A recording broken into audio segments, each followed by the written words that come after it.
Lorry থামিয়ে তোলাবাজি করার প্রতিবাদে এবং জাতীয় সড়ককে যানজটমুক্ত করার দাবিতে বীরভূমে নলহাটি থানা ঘেরাও করে বিক্ষোভ দেখালো কংগ্রেস এবং বামফ্রন্ট। সোমবার বাম কংগ্রেস নেতাকর্মীরা মিছিল করে নলহাটি থানার সামনে জমায়েত হন। থানার গেট আটকে বেশ কিছুক্ষণ বিক্ষোভ দেখান তারা। আন্দোলনকারীদের অভিযোগ, রানীগঞ্জ মোড়গ্রাম 14 নম্বর জাতীয় সড়কে নলহাটি থানা এলাকায় শাসক দলের মদতে তোলাবাজি করা হয়।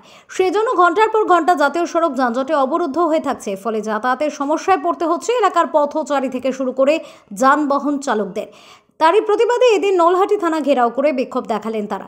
যদি এই সমস্যার সমাধান না হয় তাহলে আগামী 6 মে থেকে লাগাতার জাতীয় সড়ক অবরোধ করে বিক্ষোভ দেখানোর হুমকিও দিয়েছে বাম কংগ্রেস সমর্থকেরা। লক্ষ্য করছি এই নরক যন্ত্রণা থেকে মুক্তি পাওয়ার বদলে মানুষের নরক যন্ত্রণা বহুগুণ বৃদ্ধি পেয়েছে।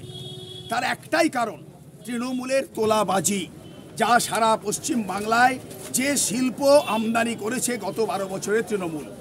ফ্লাইওভারের ওপরে হাজার হাজার ট্রাক দাঁড় করিয়ে তৃণমূল তোলাবাজি করছে, যে কারণে হাই রোডের ওপরে হাজার হাজার গাড়ি দাঁড়িয়ে থাকছে। নিত্য যাত্রীরা নরক যন্ত্রণার মধ্যে পড়ছেন। যাত্রীবাহী পরিবহনের গাড়িগুলো আসা যাওয়া করতে পারছে না, যেখানে দাঁড়াচ্ছে ঘন্টার পর ঘন্টা দাঁড়িয়ে থাকছে। আমরা পুলিশ প্রশাসনকে বলবার জন্য এসেছি, পুলিশের অপদার্থতা হচ্ছে এটাই, পুলিশ একটি দলের এই তোলাবাজিকে মেনে নিয়ে নিজেদেরও কষ্ট হচ্ছে, অথচ এই থানা, এই হাই রোড অবরোধ মুক্ত করবার জন্য কোনো প্রয়োজনীয় পদক্ষেপ গ্রহণ করছেন না। আশিস মণ্ডলের রিপোর্ট, ওঙ্কার বাংলা।